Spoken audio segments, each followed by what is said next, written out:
शीतल एक मॉडर्न लड़की थी। उसे चाउमीन वगैरह खाना और खिलाना दोनों बहुत पसंद थे। शादी के बाद वो अक्सर ही नाश्ते में या रात के डिनर में चाउमीन बना लेती थी। शीतल बहुत टेस्टी चाउमीन बनाती थी, पर उसकी सास कलावती को चाउमीन बिल्कुल भी पसंद नहीं थी। शीतल बहू, खाना बन गया क्या?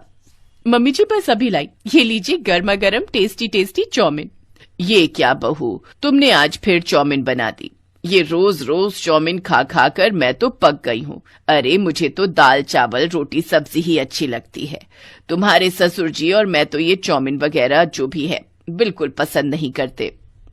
अरे कलावती, अब बहू ने बना ही दी है तो मना मत करो, खा लो। लाओ बहू, मुझे दे दो। तुम्हारे हाथ की चाउमीन बड़ी ही स्वादिष्ट बनती है। लाओ। ये लीजिए पापा जी, मैं आपके लिए एक्स्ट्रा सब्जियां डालकर लाई हूँ। शीतल, नाश्ते में क्या बनाया है? मुझे दे दो, मैं ऑफिस के लिए लेट हो रहा हूँ। तुम्हें ऑफिस छोड़ना है या कैब से जाओगी? रचित, आप शायद भूल रहे हो, अभी तो मेरे ऑफिस की 1 महीने की छुट्टियां बाकी हैं। शादी के लिए मैंने 6 महीने की लीव एप्लीकेशन दी हुई है। अभी तो नेक्स्ट मंथ से जाना है। हाँ, ओके। वो मेरी छुट्टियां खत्म हो गई थी ना, तो मुझे तुम्हारा ध्यान ही नहीं रहा। ये लो आपकी चाउमीन।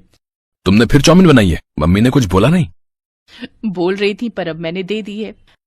अब क्या करें, मॉडर्न बहू है, चाउमीन बनाकर खिलाती है तो हमें खानी पड़ती है। आजकल की मॉडर्न बहुओं के अलग ही अंदाज हैं। शीतल सभी जगह हो आई थी, पर अभी उसे अपनी बड़ी ननद राधिका के घर जाना रह गया था। राधिका कुछ समय के लिए विदेश गई हुई थी। राधिका की ननद सोनिया की शादी विदेश में तय हुई थी, इसलिए सब लोग सगाई के फंक्शन के लिए विदेश गए हुए थे। अब जब वो विदेश से लौटे तो उसने आते ही शीतल को अपने घर खाने पर इनवाइट किया।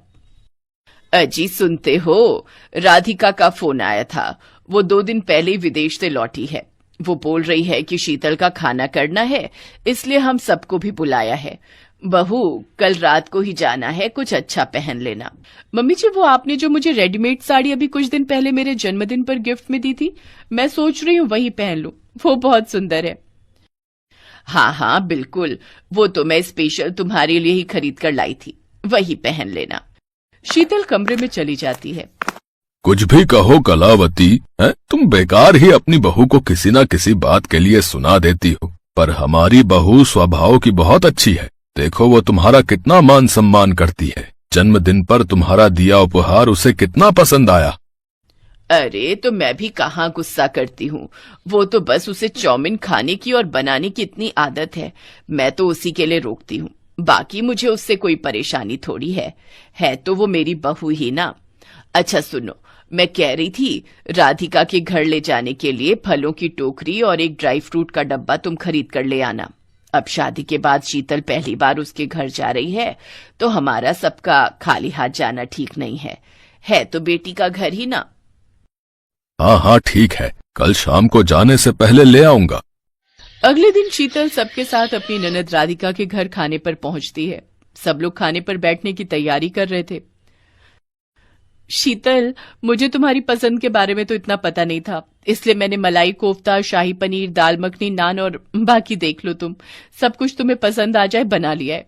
अब सब लोग बस बैठो, मैं सर्व करती हूँ।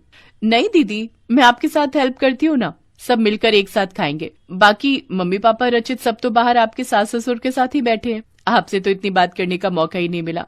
कैसा रहा आपका विदेश का ट्रिप? बहुत अच्छा रहा, बहुत एंजॉय किया। अब बस सोनिया भी विदेश चली जाएगी शादी होकर। राधिका भाभी, अभी तो शादी को बहुत टाइम है, अभी तो मैं आप सबको यहाँ बहुत तंग करने वाली हूँ। अरे आयुष्मान का कॉल, हो सकता है कोई जरूरी काम हो। अभी तो हमें आए हुए ही 2 दिन ही हुए हैं, हो सकता है दामाद जी तुम्हारे बिना उदास हो गए होंगे। राधिका दीदी बिल्कुल ठीक कह रही है सोनिया, जरूर आयुष्मान जी को तुम्हारी याद आ रही होगी। आप दोनों को छेड़ने के लिए मैं ही मिली हूँ ना, अब मुझे कॉल उठाने तो दो। हेलो जी, आयुष्मान जी। ओके, मतलब आपके जीजू ठीक है? ठीक है, मैं देखती हूँ। हाँ जी। सोनिया फोन रख देती है। क्या हुआ सोनिया, आयुष्मान जी क्या कह रहे थे? राधिका भाभी, वो आयुष्मान जी के जीजू यहाँ दिल्ली आए हुए हैं। वो आयुष्मान जी बोल रहे थे कि मम्मी जी ने मेरे लिए कुछ सामान भिजवाया है, तो वही कह रहे थे कि वो उनके जीजू चाउमीन शौक से खाते हैं, तो उनके लिए रात के डिनर में मंचूरियन के साथ चाउमीन ही बनाई जाए।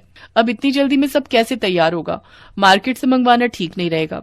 वो बोल रहे थे कि वो घर का बना ही खाना पसंद करते हैं। तो इसमें टेंशन की क्या बात है, चाउमीन और मंचूरियन ही तो बनाना है, मैं थोड़ी देर में ही रेडी कर दूंगी। तभी शीतल की सास भी किचन में आ जाती है। अरे सोनिया बेटी, तुम्हें पता है शीतल को तो वैसे भी चाउमीन का बहुत शौक है। मैं भले ही इतने शौक से नहीं खाती, पर कुछ भी कहो, शीतल बहुत स्वादिष्ट चाउमीन बनाती है। सच आंटी जी? फिर तो शीतल भाभी आपको मेरी हेल्प करनी पड़ेगी, आप ये कर सकते हो ना? हाँ हाँ, तुम टेंशन मत लो, सब तैयार कर लूंगी मैं। ऐसी चाउमीन और मंचूरियन बनाऊंगी कि आयुष्मान जी के जीजू उंगलियां चाटते रह जाएंगे।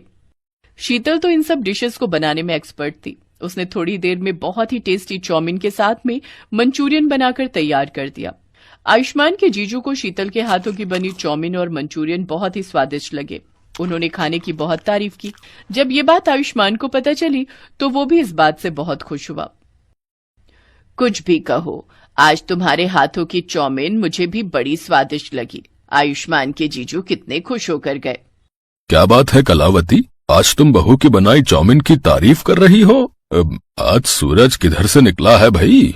लो कर लो बात, शीतल ने काम ही तारीफ वाला किया है। बहू मैं बहुत खुश हूँ। राधिका बहू, जाओ चाउमीन और मंचूरियन हम सब के लिए भी परोस दो, हम भी तो खाकर देखें शीतल के हाथों की चाउमीन और मंचूरियन। जी मम्मी जी, मैं अभी लेकर आती हूँ। थैंक यू शीतल भाभी। पूरे घर में खुशी का माहौल छा जाता है। शीतल के चेहरे पर भी खुशी थी कि उसके हाथों की बनी चाउमीन सबको पसंद आई थी।